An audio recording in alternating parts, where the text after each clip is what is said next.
À la une de l'actualité, le Noël aujourd'hui des enfants du Secours populaire du Rhône. Ils étaient une centaine réunis cet après-midi. Au programme, spectacle, goûter, distribution de cadeaux et surtout des sourires sur tous les visages. Créer sa propre formation pour pallier le problème de recrutement, c'est l'idée qu'a eu un opticien installé à Oulin et c'est un succès. La première promotion affiche quasiment complet. 1 million de sièges vendus en un an. Le bilan de Trenitalia après son arrivée sur le Lyon-Paris est positif. La compagnie ferroviaire italienne pense même à se développer en se lançant sur les TER de la région. À 18h45, c'est votre emploi. Nous recevons Jean-Luc Bock, le président de l'Association nationale des maires de stations de montagne.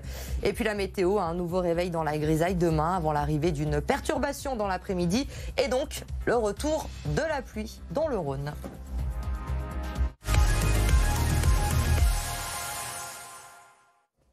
Mais d'abord, faites attention si vous avez prévu de circuler en voiture dans Lyon ce soir. Je vous rappelle que le préfet du Rhône a pris des mesures préventives pour la demi-finale entre la France et le Maroc.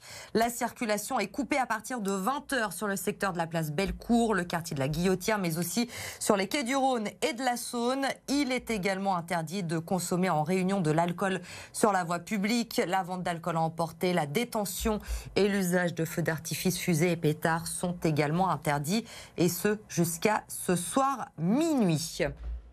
Tout le monde, évidemment, attend avec impatience cette demi-finale du mondial entre la France et le Maroc. Le compte à rebours est lancé. C'est dans moins de 2 heures maintenant le coup d'envoi. Les Bar-Lyonnais vont afficher complet pour la soirée. On va retrouver sur le quai Pêcherie Amélie Duchamp avec un bar qui se prépare, évidemment, avant une folle soirée. Et ici, on attend les supporters de pied ferme. Les 4 écrans géants ont été allumés. Les décorations sont en place. Les carnets de réservation ont été vérifiés plusieurs fois. 120 personnes sont attendues ce soir pour regarder le match. Et Louis vient d'arriver un petit peu en avance avec son drapeau. Alors, Louis, comment est-ce que vous le sentez ce match ? Tendu, un match fermé, mais on a nos armes, on y croit et Kylian, il va faire la différence. Vous n'avez pas peur de cette équipe du Maroc ? Elle a quand même battu des belles équipes avant. Il y a eu de jolis matchs, aussi fermés où le Maroc a un peu mis le bus. C'est pour ça qu'on s'attend à un match assez solide. Ça va se faire sur une individualité, un centre de Griezmann, une tête de Giroud ou une bicyclette de Kylian. Et quel score du coup ? 2-1, un petit but d'Amrabat parce que super joueur. Bon, c'était déjà un grand joueur, mais on va passer. Bon bah voilà, alors les pronostics vont bon train ici. On attend avec impatience la composition des équipes qui devraient tomber sous peu pour pouvoir faire monter un petit peu la sauce. Encore un peu de patience, autour de 19h, nous aurons les compos officiels donc de cette demi-finale. On quitte les quais de Saône à présent, direction le 7e arrondissement. Ce soir, la fête promet d'être belle chez Rachid Dupont et ce, quel que soit le résultat.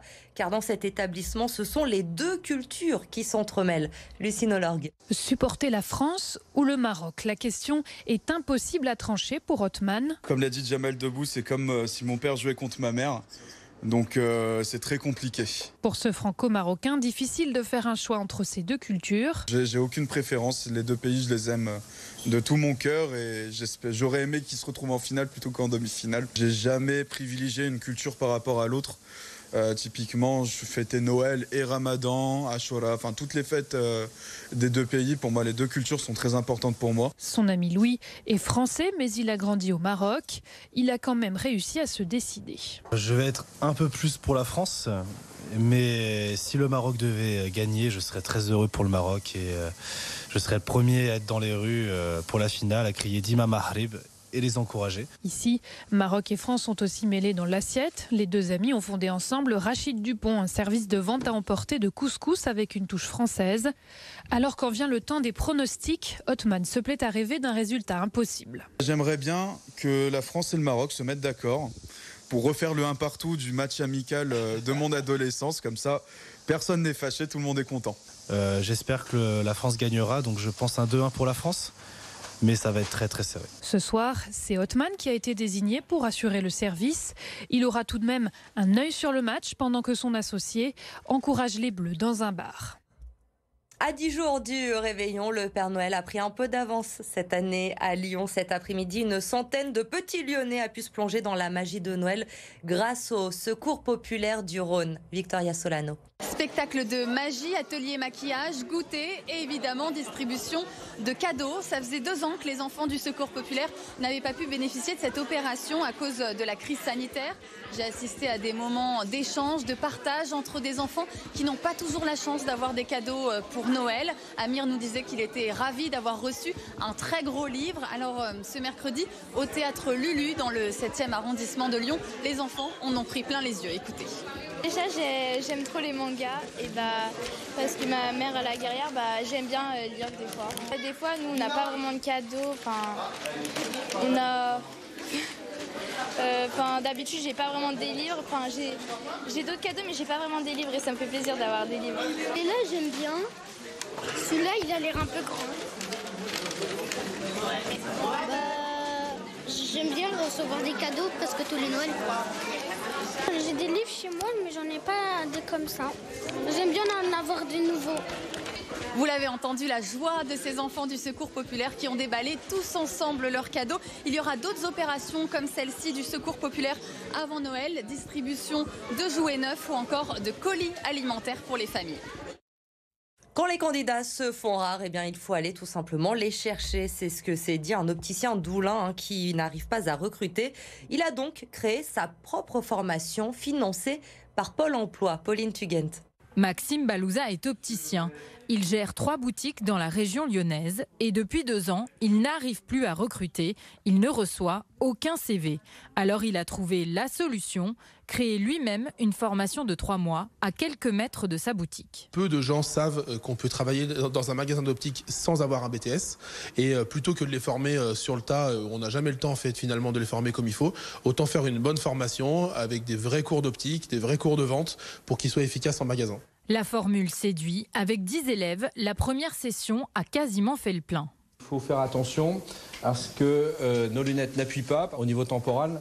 Si on appuie un peu trop fort, on aura de grosses céphalées qui vont apparaître. Les gens vont se plaindre de maux de tête. Avant de débuter cette alternance de 3 mois, Jess travaillait à la Poste et Giovanni dans l'immobilier.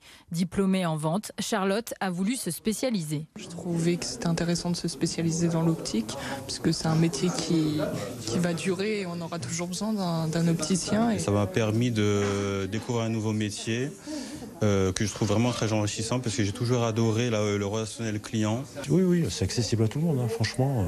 Ouais. La semaine est divisée entre 2 jours de cours et 3 jours en boutique. Il y a encore quelques semaines, Martin n'avait jamais touché à des lunettes.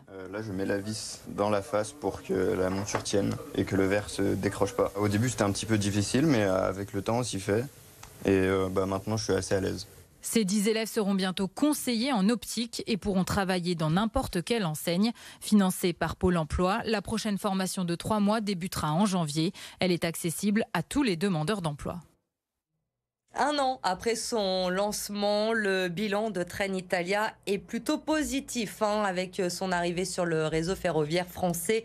Le premier concurrent de la SNCF revendique 1 million de sièges vendus depuis son lancement avec un taux d'occupation moyen de 50% sur le Lyon-Paris, 70% sur le Paris-Milan. Des chiffres encourageants et donc de nouvelles ambitions pour l'Italien qui envisage maintenant de se lancer sur les liaisons TER, notamment dans notre région Auvergne-Rhône-Alpes. Notre objectif, c'est de consolider nos résultats, évidemment, suite à l'ouverture, au lancement de notre offre depuis 1 an.